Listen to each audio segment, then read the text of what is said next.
je suis très heureux d'être devant vous aujourd'hui et je remercie le réseau des ESP de m'avoir confié du haut de mes 10 jours d'expérience en tant que directeur de l'ESP Île-de-France cette responsabilité d'animer cette table ronde sur cette thématique particulièrement importante qui est celle des équipes plurielles dans les formations. Et puis cette table ronde juste après le déjeuner nous donne un enjeu encore plus important pour vous tenir en appétit. Alors ce que je voulais simplement dire quelques mots pour commencer, sachant que beaucoup de choses ont déjà été dites au cours de la matinée, mais comme ça a été dit ce matin, il n'est pas complètement inutile de les rappeler pour autant. Bon, vous le savez, formation des enseignants, formation professionnelle, universitaire, la question des équipes plurielles est dans ce cadre particulièrement consubstantielle de la formation qui intègre tous les professionnels du champ qui ont eux-mêmes pour mission d'englober l'ensemble du spectre de la formation, et c'est quelque chose qui est évidemment précieux pour envisager le brassage des identités professionnelles et non seulement, ou s'éviter le risque en tout cas de la dissolution de ces identités. Et la légitimité des équipes plurielles qui interviennent dans les formations, elle se construit dans cette perspective, dans le registre d'expertise et d'expérience de chacun. Alors pour autant, tout n'est pas complètement parfait, puisque la question des modes de reconnaissance, des modes différenciés de financement qui ont été également évoqués ce matin, mais aussi des modes d'autorité, des modes de contrôle, peut se poser et implique et invite, ou peut inviter à une clarification des contributions et des identités de ces différents acteurs de la formation. Alors le travail sur les cultures professionnelles, sur le sentiment d'appartenance, il est dès lors central pour la bonne mise en œuvre des dispositifs de formation. Et pour mailler encore mieux, en tout cas, le lien entre ces équipes, sans doute y a-t-il utilité à impliquer davantage certains acteurs, comme par exemple les chefs d'établissement, et à résoudre aussi opérationnellement, aux frontières et aux croisements entre ces différents mondes professionnels, les problèmes qui sont liés au périmètre d'expertise et d'expérience de chacun.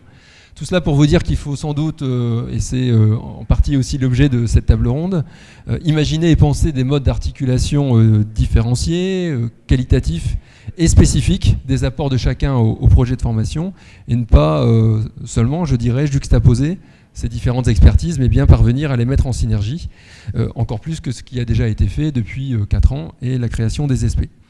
Pour terminer, je voudrais juste, pour lancer nos 2 conférenciers, prolonger mon propos liminaire par 4 points.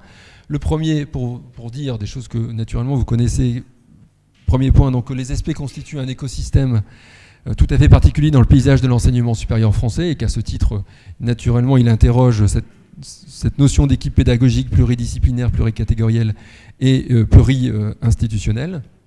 D'autant plus que parfois, les SP peuvent être des biens communs partagés à l'échelle d'une académie, partagés par toute une communauté éducative et pédagogique, et qu'il y a nécessité, dans le cadre de ce partage, de créer les conditions d'appropriation. Le partage ne suffit pas, encore faut-il se créer les conditions d'appropriation de ce bien commun.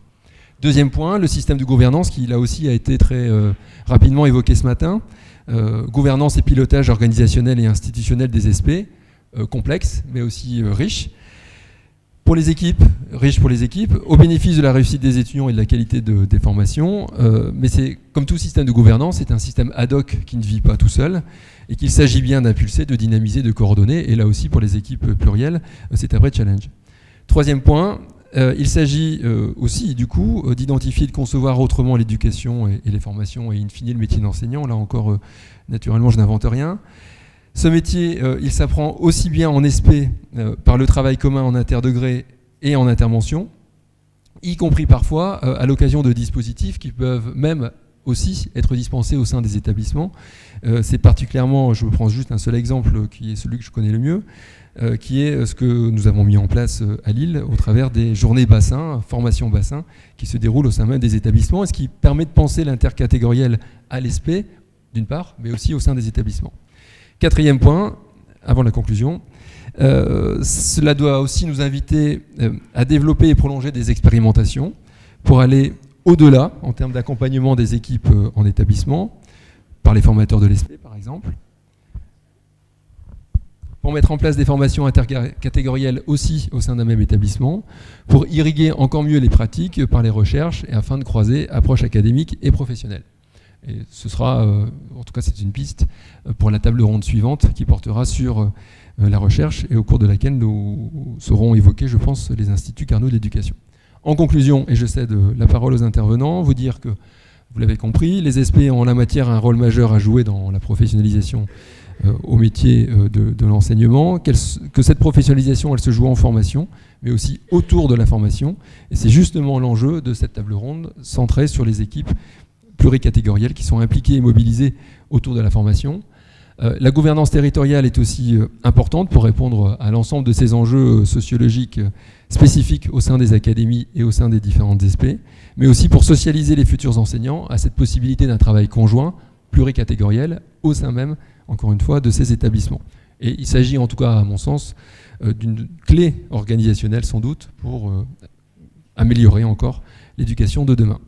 Pour compléter la présentation par Jacques de nos deux conférenciers, donc, en premier lieu interviendra M. Marc Rosenzweig, donc inspecteur délégué académique à la pédagogie à l'Académie de Montpellier. M. Rosenzweig est IAIPR de SVT, a exercé pendant 4 ans les fonctions de doyen, est actuellement directeur de la pédagogie en charge des innovations, des relations avec l'ESP, et il participe aux différentes instances formelles de l'ESP de l'Académie de Montpellier. Et puis, M. Mohamed Bernoussi interviendra. Donc, M. Bernoussi est professeur des universités en psychologie du développement à l'Université de Nantes. Il a dirigé l'UFR de psychologie de 2001 à 2011, a été VP CFVU de 2012 à 2013, période pendant laquelle il a contribué à la mise en place de l'ESP de Nantes.